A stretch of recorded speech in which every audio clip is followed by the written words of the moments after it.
Mapagyamang buhay po mga kamundo, saan mang dako ng daigdig naroon ng bawat isa. Mula po dito sa Pilipinas, ang inyong pong lingkod, mundo at karunungan ay buong pusong naghahangad na naway ang lahat ay makapamuhay ng ligtas, mapayapa at maunlad. Ngayon naman po mga kamundo ay ako'y babahagi sa inyo ang tungkol sa mayamang kwento at tungkol sa kasaysayan ng mga kaluluwa. Bilang panimula, ang kaluluwa ay tumutukoy sa espiritu ng tao o isang nilalang. Binabaybay din ito bilang kaluluwa. May isang titik na U lang, subalit mas formal ang may dalawang U na kaluluwa. At maaring tumukoy sa mismong nilalang o tao. Tinatawag din itong katao. Tinuturing din itong katumbas ng mga salitang Hilagyo. Ang katao po mga kamundo ay tinuturing din katumbas ng mga salitang Hilagyo, multo, bitbit, pangitain, Diyos, sentro, ubod, kalangitan, modelo, huwaran, pagsasakatao, katulad na sa isang katangian, katauhan at pinuno. Maging para sa isang taong pinanggagalingan ng inspirasyon at pati sa mismong damdamin ng tao.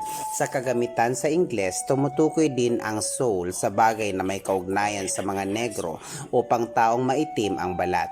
Partikular na ang sa tugtugin o awitang kilala bilang musical soul. Mga kamundo, ayon dito, hindi masyadong malinaw sa Biblia ang kalikasan ng kaluluwa ng tao. Ngunit mula sa pag-aaral ng salitang kaluluwa sa pagkamit nito sa kasulatan, maaari tayong makabuo ng ilang konklusyon. Sa simpleng kahulugan, ang kaluluwa ang sangkap ng tao na hindi nakikita o nahahawakan. Ito ang sangkap ng tao o bawat tao sa mundo na mabubuhay ng walang hanggan pagkatapos na mamatay ang katawang lupa. Inilarawan ng pangyayari sa buhay ni Raquel na mababasa sa banal na aklat ng Genesis 35 verse 18, ang asawa ni Jacob, kung saan pinangalanan niya ang kanyang anak habang nasa bingit na siya ng kamatayan at bago siya nalagutan ng hininga. Mula rito, makikita natin na kakaiba ang kaluluwa sa katawan at patuloy itong nabubuhay pagkatapos ng kamatayang pisikal. Habang ang espiritu naman o soul sa wikang Ingles na sa Latin na spiritus na ibig sabihin ay hininga o hangin ay maaring tumutukoy o kaugnay sa mga susunod kong babanggitin.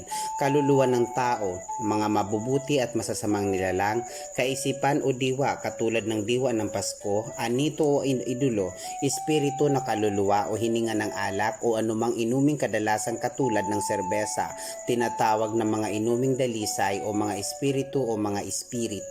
Kaugnay ng ganyakin o buhayin ng loob, Espiritu Santo o banal na kaluluwa, banal na hininga ng Diyos, literal na banal na hangin, Ignacia ng Espiritu Santo, free spirit sa wikang Ingles na madalas mabasa sa comics at tauhan sa comics. Mga kamundo, ang aking pong ibinahagi ay bahagi lamang po ng paglilinaw at kasaysayan maging ng mga kwento. Kung mayroon po tayong mga kwento tungkol sa mga kaluluwa, maaari po tayong magkomento. Ito po ang Mundo at Karunungan na lagi nagsasabing mahal ko po kayo. Maraming salamat po.